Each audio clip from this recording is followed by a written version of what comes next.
Edhe pse ligji në Shqipëri parashikon lidhje në martesë në moshën 18 vjeçare, ka raste kur bëhen përjashtime. Referuar studimeve në vendin tonë, kryen edhe martesa në moshën 15 apo 16 vjeçare, veçanërisht tek vajzat në zonat rurale apo ato të komunitetit rom. Por cilat janë rastet kur gjykatat legjitimojnë lidhjen në martesë të miturve? Do diskutojmë gjërësisht me të ftuarën që unë kam në studio, është zonja Elsona Agolli, analiste programi për popullsinë dhe çështjet gjinore pranë Fondit të Kombeve të Bashkuara për Popullsinë. Ju keni kryer një studim së fundmi, kujt periudhe i referohet dhe në çfarë zonash e keni shtrirë atë? Studimi është kryer faktikisht gjatë një periudhe një vjeçare, dhe analizon popullsinë në zonat rurale, si dhe urbane, në komunitetet të izoluara, por dhe në komunitetet që nuk janë të izoluara, është shtrirë në qytetet Durrës, Korçë, Lezhë dhe Tiranë, për faktin se nga studimet më parshme, këtu ishte vendi, ose këto janë vendet ku ka një përqendrim më të madh të fenomenit martese hershme. Ju ka rezultuar sërish e njëjta situatë? Situata, jo vetëm nëpërmjet këtij studimi, po edhe në lançimin që u bë së fundmi para disa ditësh i survejancës mbarkombëtare demografike dhe për shëndetin, doli që ka një rritje nga një periudhë më parshme nga 9 në 11%. Pra, DHS 2017-2018 nxorri një shifër ku fenomeni i martesës së hershme është në rritje. Dhe bëhet fjalë për shpjegimi. Faktikisht për të vlerësuar, për të shpjeguar, duhet parë edhe çfarë kanë menduar njerëzit që e mbështesin ose i detyrojnë vajzat për t'u martuar. Një ndër to është kushtet e vështira ekonomike, përpjekja për t'i nxjerrë nga varfëria në të cilën ndodhen. Gjithashtu ka patur raste shumë edhe në sidomos te komunitetet ku edhe nënat kanë qenë të martuara herët. Dhe vazhdon tradita, pra ky është një rreth vicioz në të cilën bie familja dhe sidomos familje të cilët janë me asistencë, familjet e varfra, familjet të cilët nuk gjejnë shpëtim, por gjithashtu edhe mendimi që është më mirë vajza për të shkuar te burri në moshë të re. Referuar periudhës kur është shtrirë studimi, ndoshta te viti 2018, sa të mitur janë martuar në moshë për këtë radhë me vendim gjykate, pra të legjitimuar tashmë? Faktikisht ne kemi një shtesë nga praktikat të cilat janë të depozituara nga 10 në 34 sipas një analizet më parshme, sepse ky ishte një studim cilësor, pra ky mati perceptimin e po themi të komuniteteve shqiptare në lidhje me martesën e hershme si fenomen, mati gjithashtu edhe praktikat si zbatohen, ndërsa në analizimin e më parshme që është bërë praktikave gjyqësore, për shembull është vënë re që në një komunitet të caktuar rom që studioi një studim tjetër, pra ishte nga 50 të intervistuar 49 ishin martuar para moshës 18 vjeç. Tani këto janë komunitete të themi të izoluara, në mënyrë të rastësishme, të anketuarit janë bërë në mënyrë të rastësishme, në bazë të një metodologjie që njihet për të matur prevalencat, praktikat, sjelljet edhe njohjen që kanë njerëzit, por thash, ne u përqendruam tek ato komunitete sipas të zonave ku kjo prevalencë është vënë re gjatë gjithë kohës, domethënë dhe më parë, dhe nga studimet të vogla cilësore që janë bërë më parë. Ka diskutim që vajzat janë më shumë në numër, jam e bindur për këtë, por si qëndrojnë në raport me djemt?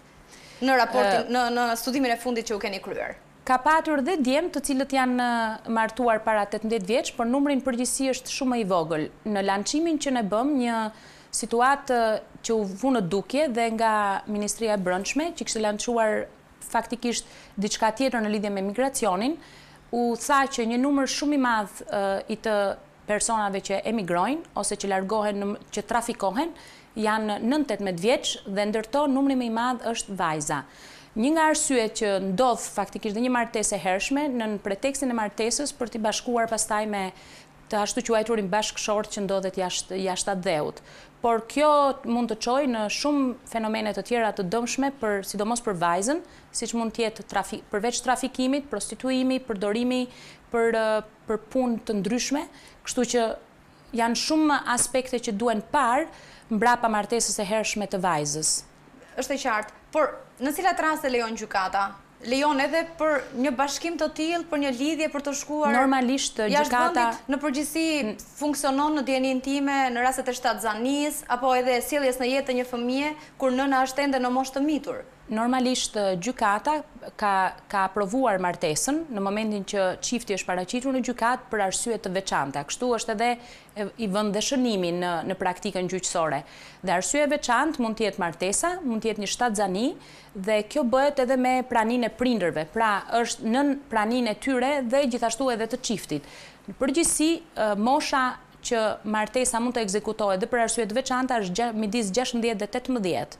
Por ka pasur raste kur është zbritur në këtë moshë me vendim gjykate? Me vendim gjykate është zbritur dhe në këtë moshë, domethënë deri te 14 vjeç, por kemi dhe rastet kur martesa nuk regjistrohet fare, ekzekutohet në mënyrën jo formale, pra me ceremoninë që familjarët organizojnë dhe normalisht regjistrojnë martesën kur arrin moshën ligjore. Dhe ky është një moment, pra ky është një grup i popullsisë të cilin ne nuk e kapim deri në një moment tjetër. Dhe për këtë arsye ne për shembull duhet të zhvillojmë ca analiza të tjera sekondare më të thella ku do të shikojmë moshën e fëmijës në raport me moshën e nënës kur është regjistruar dhe fëmia për të kuptuar se sa të vogla kanë qenë nënat që i kanë dhënë jetë fëmijës. Cilat prej gjykatave në çfarë zonash kanë dhënë më shumë vendime duke legjitimuar martesat e të fëmijëve? Këtë ne nuk e kemi parë, faktikisht ne kemi parë në Pogradec nga një analizë më parshme, ka patur praktika të aprovuara, po ashtu gjatë lançimit të këtij studimi ne patëm të ftuar edhe personat të cilët vinë nga institucioni që mbron të drejtat e fëmijëve dhe në zonën e Shkodrës, gjithashtu po vinte në duke ajo është po punohet shumë për të parandaluar fenomenin e martesës së hershme, sepse sipas personit atje ka patur shumë praktika këtij lloji dhe shumë e përhapur si fenomen. Kështu që nuk mund të themi se në cilën nga qytetet pra nuk është vetëm tek komuniteti rom, por është edhe në zonat rurale. Fenomeni është vënë re në zonat rurale të izoluara, në zona urbane të izoluara, në komunitetin rom si të izoluar dhe të pa izoluar. Këto janë duket shkon edhe për shkak të traditës që kanë, martesat e hershme. Komuniteti rom duket sikur e mbështet traditën e martesës së hershme ose e justifikon me pjesë të kulturës së tyre.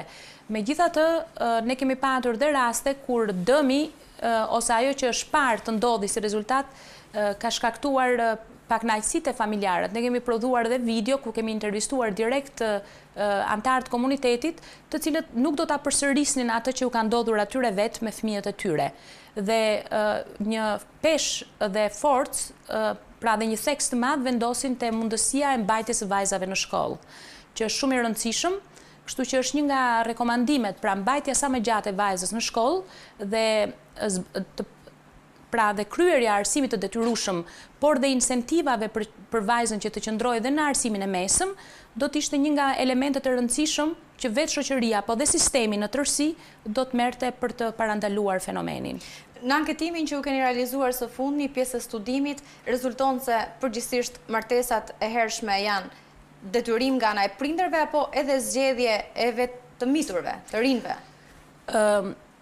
Të miturit mund të zgjedhin në të njëjtë, domethënë martesën e hershme, mendoj se e zgjedhin po në mënyrë të kollajshme, si një gjë të bukur, pa u thelluar shumë, ashtu sikur se do të zgjidhin një kukull në dyqan. Pra, aftësia për të marrë një vendim kaq të rëndësishëm, nuk mendoj se është i mirë menduar nga fëmia. Martesa e hershme në përgjithësi është e imponuar nga familjarët për arsye sepse një familje mund mendojë që është turp që vajza ime është lidhur me dikë dhe duan ta martojnë, dikush tjetër mund të ketë patur rastin kur vajza ka mbetur shtatzan, një pjesë tjetër e justifikon me varfërinë e thellë që ka dhe një gojë më pak për të ushqyer, por unë nuk mendoj se e mirë menduar nga fëmia dhe nëse do të shpjegohet ashtu siç duhet, do të vendoste të martohej sepse martesa në vetvete është një institucion shumë i rëndësishëm, i cili duhet marrë me një seriozitet mjaft madh, ka shumë përgjegjësira, detyrime, ashtu sikurse ka edhe një bashkëveprim të cilën një fëmijë 9-18 vjeç në asnjë mënyrë nuk është në gjendje ta analizojë kaq thellë. Me martesën vjen krijimi një familje, vjen marrëdhëniet me të gjithë pjesëtarët e tjerë që rrethojnë, vjen po themi edhe shtatzania dhe lindja e fëmijës dhe një përgjegjësi shumë e madhe në rritje të mirë informuar dhe të fëmijës që ato sjellin në jetë. Dhe nuk mendoj se një fëmijë 16, 14, 17, qoftë edhe 18 është në gjendje ta bëjë këtë gjë.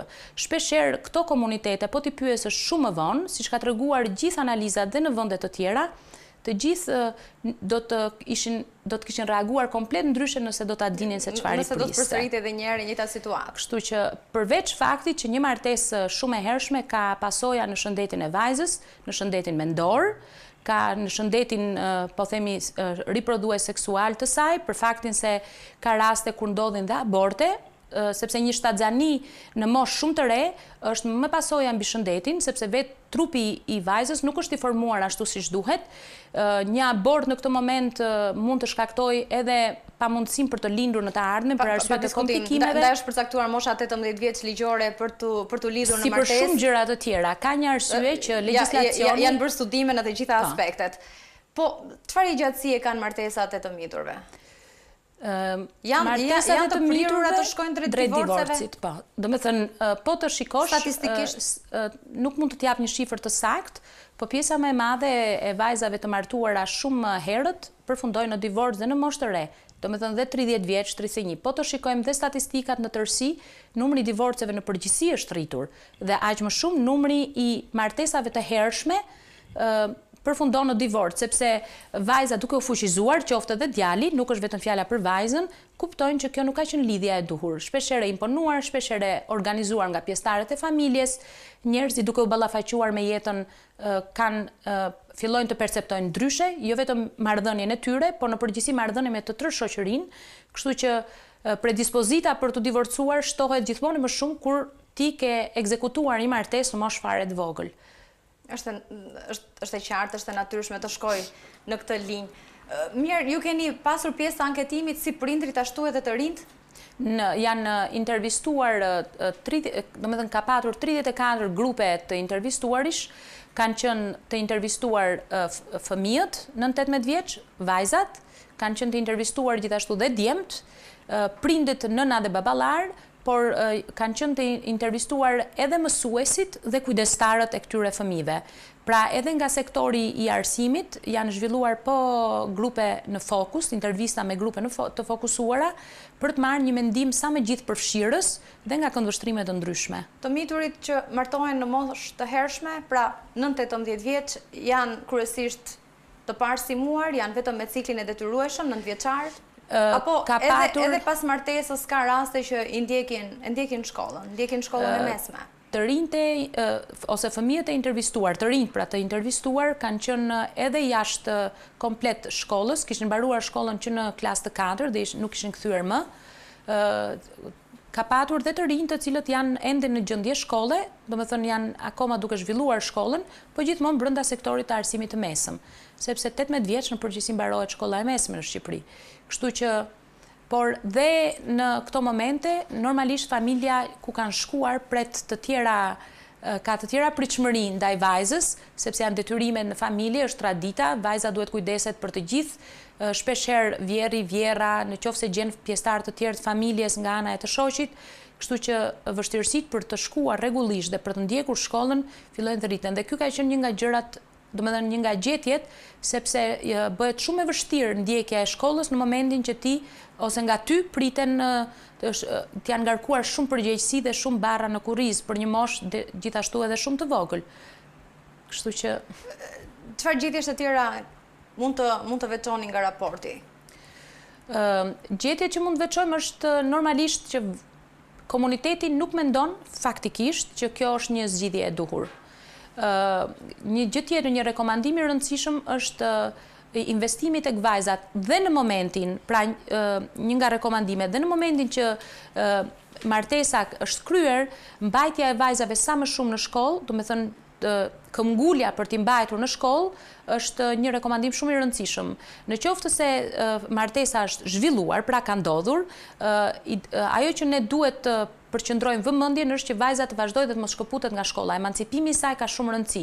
Jo për ta bërë atë më të ditur se sa pjesëtarët e tjerë të familjes, jo për të çuar një emancipim që ndoshta mund të çojë në divorc, por nga ana tjetër për të qenë një pjesëtare e rëndësishme e shoqërisë që të jetë angazhuar në punë, sepse shpeshherë martesat e hershme i largojnë vajzat nga shkolla, duke i larguar nga shkolla i kthejnë në gjendje të grave shtëpiake dhe ato shkëputen totalisht nga tregu i punës, sepse marrin këtë lloj rrugtimi dhe nga ana tjetër zgjerojnë dijet e tyre për të qenë kontribuese edhe në familje.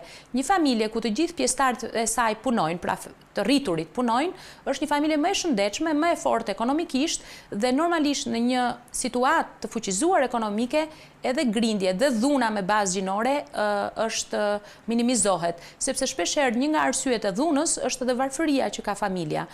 Një gjë tjetër është që në përgjithësi martesa e hershme është e lidhur dhe me dhunë në familje. Çifti duke mos e kuptuar fare qartë se çfarë është ajo që i pret, duke mos e kuptuar faktikisht ashtu siç duhet dhe procesin e martesës, edhe institucionin martesë, shpeshherë përfundon në dhunë, por dhuna me bazë gjinore, dhuna në familje, dhuna përtej familjes, ka një impakt shumë të madh në shëndetin mendor, në shëndetin fizik dhe riprodhues gjithashtu, sepse dhuna fizike dhe mendore janë të pandara nga njëra tjetra.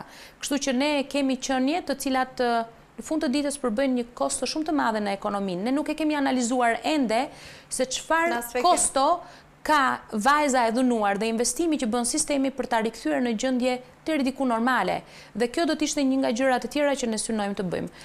Ama arrin ta ngrenë zërin vajza të tilla që janë martuar në moshë të vogël, që dhunohen, janë shkëputur nga shkolla, nuk kanë një profesion, ne diskutojmë sot për rëndësinë e fuqizimit ekonomik të gruas. Vajzat ndoshta jo si një grup i madh, por qoftë edhe si individ, qoftë edhe bërjes pjesë në grupe aktiviste dhe nëpërmjet organizatave të shoqërisë civile e kanë thënë fjalën e tyre. Edhe përpjekja për të dalë nga rrethi vicioz i dhunshëm që mund të jetojnë, edhe duke shkuar drejt divorcit, ose edhe në rastet kur ato e deklarojnë në polici, në mekanizmat që janë krijuar faktikisht për ta mbrojtur viktimën e dhunuar, kjo tregon që vajzat kanë filluar të ndërgjegjësohen që jeta nuk mund të kalohet në dhunë apo në një presion të madh psikologjik, sepse ne gjithmonë, domethënë, bëhet një punë shumë e madhe faktikisht, sidomos nga organizatat e shoqërisë civile për të fuqizuar vajzën dhe nga ana tjetër për t'i vënë asaj në dukje se kush janë institucionet që e mbrojnë atë. Po ideja është që për të mos arritur deri këtu, ne punojmë thellësisht me sistemin arsimor për emancipimin e vajzës dhe të djalit.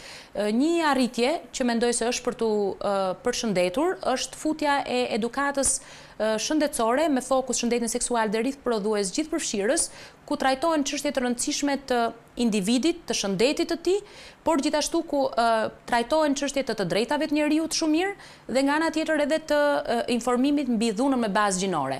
Të gjitha së bashku luajnë një rol shumë të rëndësishëm në fuqizimin e vajzës dhe të djalit që në moshë fare të vogël, që në momentin e përballjes me shoqërinë dhe të presionit që mund të bëjë familja, të jenë në gjendje të kenë një zë për të kundërshtuar. Ju keni pasur pjesë anketimit, siç më thatë më herët, edhe institucionet arsimore, por cili është roli qoftë institucioneve arsimore, qoftë i të tjerave në Shqipëri, sepse në disa raste kishim martesa të miturve të shkëputur që nga klasa e 4 apo e 5, pra pa përfunduar edhe ciklin e detyrueshëm.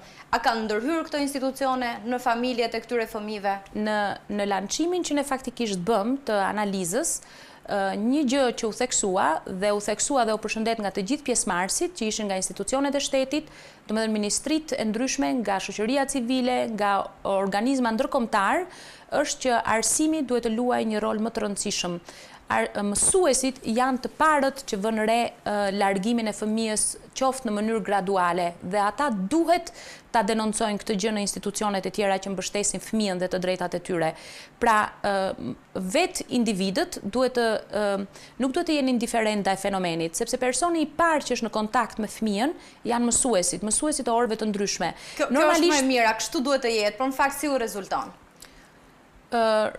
Rezulton, domethënë që mësuesit ta luajnë këtë lloj roli avokati në emër të fëmijës, jo gjithmonë e kryejnë. Por ne kemi pasur raste që i ka dhënë edhe televizioni më parë, ku për shembull një martesë e hershme në zonën e Librazhit, nëse ju kujtohet që të dyja motrat ishin martuar, u denoncua nga mësuesi. Pra, mësuesi ka një detyrë shumë të rëndësishme, ka dhe përgjegjësi, përveç faktit që është ndoshta në pjesën më të madhe dhe prind vet, por është personi dhe edukatori më i rëndësishëm në jetë, domethënë fëmijët kalojnë shumë kohë në shkollë dhe mësuesit janë, mendoj, shumë të aftë për të evidentuar fëmijën që është i shqetësuar nga diçka, qoftë në rast dhunë në familje, në dhunë ndaj të miturit.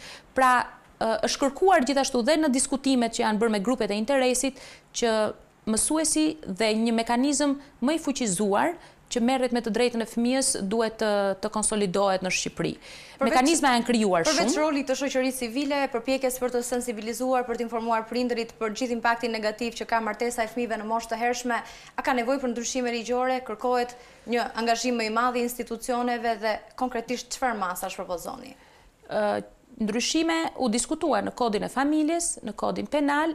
Kjo do të jetë një fazë tjetër e diskutimit edhe me parlamentin, të cilin e kishim prezent edhe në lançim.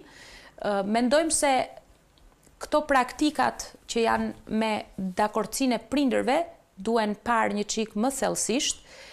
Vetë avokatët apo juristët, të cilët e mundsojnë thjesht firmosjen e një praktike në emër të një arsye shumë të fortë, mendoj se duhet të jenë ata partizanët që nuk duhet ta lejojnë këtë gjë. Po ashtu dhe sistemi i këshillimit pranë gjykatave apo dhe në mekanizmat të fuqizuar në një pjesë të mirë të bashkive për parandalimin e dhunës me bazë gjinore, por dhe mekanizmat për mbrojtjen e të drejtave të fëmijëve, ato duhet të jenë më të përfshirë. Konkretisht në lidhje me moshën, mendoni se ka nevojë të specifikohet që për shembull nën 16 vjeç i referohemi 16 sepse kodi më parshëm në fakt i ka lejuar martesat e vajzave në moshën 16 vjeçare. Me dakordsi i ka lejuar 16. Unë mendoj që duhet të ketë një rregull shumë strikt për të mos t'i lejuar fare. Mua më bëri shumë përshtypje një citim nga ambasadori i Suedis në lançim, i cili tha që në vitin 1973 Suedia e ka ndaluar me ligj martesën nën 18 vjeç. Dhe në vitin 2018 ata kanë ndërmarrë një hap tjetër, pra tregon shisa i gjatë është procesi dhe fenomeni. Të gjithë të miturit që vinë në pretekstin se janë bashkëshort të një qytetari suedes që ka emigruar atje dhe martesa e tyre në vendin e origjinës është zbatuar nën këtë moshë, në Suedi kjo kontratë, pra kjo martesë nuk njihet. Dhe kjo është për të mbrojtur dhe vajzën. Pra nuk mundet që në emër të qenit i martuar me një fëmijë të vogël, po themi, të emigrosh në një vend si Suedia. Si procedohet në rastet kur sillin në jetë fëmijët, nëse i referohemi Suedisë dhe ju e shihni si një model ndoshta për ta ndjekur dhe ne? Ne do të ndjekim modele të cilat bota i ofron, modele të mira dhe gradualisht do të shkojë patjetër drejt përmirësimit, ndoshta dhe bërjes të saktësimit sa më të mirë në emër të së mirës dhe të legjislacionit. Në rastin kur fëmia ka sjell në jetë një fëmijë, ne nuk mundet të shkaktojmë divorcin e çiftit, as pak. Ajo që mendoj është që çifti duhet të edukohet dhe më mirë, duhet të marrë një informacion sa më të mirë, shërbimet sociale duhet luajnë një rol të rëndësishëm këtu, të gjithë mekanizmat e tjerë duhet të luajnë një rol të rëndësishëm, me qëllim që në këtë moment kur ndodhemi përpara faktit, vajza të marrë informacionin e duhur në lidhje me fëmijën që cilën duhet të rrisi, por nga ana tjetër duhet të marrë informacionin e duhur dhe institucionet duhet të luajnë kontributin e tyre me qëllim që t'i ofrojnë asaj mundësinë që ajo të marrë disa aftësi për jetën. Dhe kur flasim për aftësi për jetën, nuk flasim vetëm në MMS, flasim aftësi nëpërmjet edukimit profesional. Kjo është një nga mundësirat më të mira me qëllim që ajo të marrë një profesion që mos të mbetet një shtëpiake në thojza e dëshpëruar dhe pastaj fillojnë shumë fenomene të tjera negative, të cilat çojnë dhe në shkatrimin e familjes. Pra rrjedhimisht do të kërkohet që gjykatat mos lejojnë martesa deri tani siç janë lejuar me përbashkim familjar, por vetëm kur jemi para një fakti të kryer, kur jemi para sjelljes në jetë të fëmijës apo shtatzanisë në nënës së mitur. Në rastin nuk mund të them ashtu. E para njerë ne nuk do donim që një vajzë aq e vogël të ngelej shtatzan. Dhe nuk e përmenda kot futjen në arsim, pra në kurrikulën e arsimit ton para universitar të edukatës seksuale dhe shëndetin riprodhues. Normalisht shkolla, po mjeku i familjes, mjekët e shkollave kanë një përgjegjësi shumë të madhe në edukimin e vazhdueshëm të fëmijës. Futja e edukatës shëndetësore në moshë fare të vogël, vendet e zhvilluara e fusin që në çerdhe dhe në kopësh këtë lloj edukimi dhe ne pretendojmë dhe urojmë që ta fusim sa më herët edukimin mbi shëndetin, me qëllim që dhe vajza 14 vjeçare, por dhe djali që hyn në marrëdhënie me to, të mos të harrin në një shtatzani të hershme. Shtatzania e hershme është shumë e dëmshme për shëndetin e vajzës, jo për faktin se e largon nga shkolla, por nuk mundet, domethënë shoqëria duhet të emancipohet dhe të edukohet, nuk mundet që një fëmijë 14 vjeçar të jap jetë një bebeje, sepse është fëmia jep jetë fëmijës. Pra ne të gjithë duhet të ndërgjegjësohemi edhe në momentin e një debutimi të martesës, mendoj në kushtet kur ka ndodhur si fenomen. Ajo që është shumë e rëndësishme është shtyrja e të krijuarit të një familje me fëmijë, kur vajza të jetë të paktën të jetë rritur, të jetë në gjendje të së bashku me bashkëshortin të diskutojë se për fëmijën që do të sjellin në jetë, dhe normalisht kur të jetë dhe fuqizuar dhe fizikisht dhe shëndetësisht dhe mendërisht, sepse edhe njerëzit që janë mjaft të rritur pra për të marrë vendime për të krijuar një familje me fëmijë, në momentin që ballafaqohen me fëmijën, është një realitet komplet tjetër. Mendoj një fëmijë 14, 15 apo 16 vjeçar që sjell në jetë një fëmijë. Të anketuarit që ju keni pasur pjesë të studimit, e kam fjalën për ato që janë martuar vetë në moshë të mitur, në 18 vjeç, si kanë vepruar në përgjithësi me fëmijët e tyre? Ne kemi patur raste ku për shembull përgjigja që nuk dinë se si të sillen. Domethënë ato presin që vjerra, nëna, t'u tregojnë se si duhet sillen me fëmijën e tyre, si duhet kujdesen. Tek ne normalisht nuk janë këto strukturat aq mirë të vendosura që një nën e cila porsa ka lindur të bëj kurs se si të kujdeset ajo dhe bashkëshorti për bebin, sikurse ka në vende të tjera që në momentin që konceptohet një fëmijë, pra që gruaja shtatzan, çifti fillon të edukohet nga sistemi, po themi shëndetësia. Ka kurse ku ato duhet i ndjekin për ta përjetuar shtatzanin sa më bukur dhe pastaj edhe momentin e lindjes së fëmijës dhe rritjes së tij, ku të dy palët të kontribojnë. Mua më toshi vëmendje në fakt, ju e kishit shënuar në raport, ne kemi dëgjuar nga të moshuarit, kur këmbët i prekin në dysheme vajzës, kur është ulur në karrige, është gati për t'u martuar. Ka ende zona që vazhdojnë nisur nga kjo sënje e vjetër? Njerëzit mendojnë që mbas momentit të ciklit menstrual vajza është gati për të martuar, por nuk është kjo. Në qoftë se vajzës i harrin këmbët në dysheme dhe është mosha për të martuar, këto pastaj thash, këto janë praktika, janë mendime, janë pjesë të kulturës dhe është një lloj justifikimi. Unë mendoj që është një lloj justifikimi. I përhapura në shumë zona?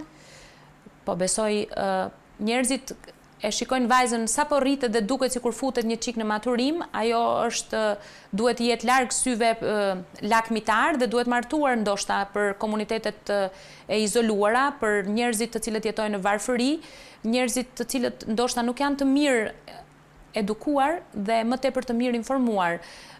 Ka dhe njerëz të cilët gjithë jetën e tyre dhe kur plakin nuk u arrin këmbët në dysheme sepse janë të shkurtër, po ky është një lloj cinizmi, një lloj ironie që unë faktikisht nuk do doja që një vajzë që i kanë arritur këmbët të mendohet si e përshtatshme për të martuar.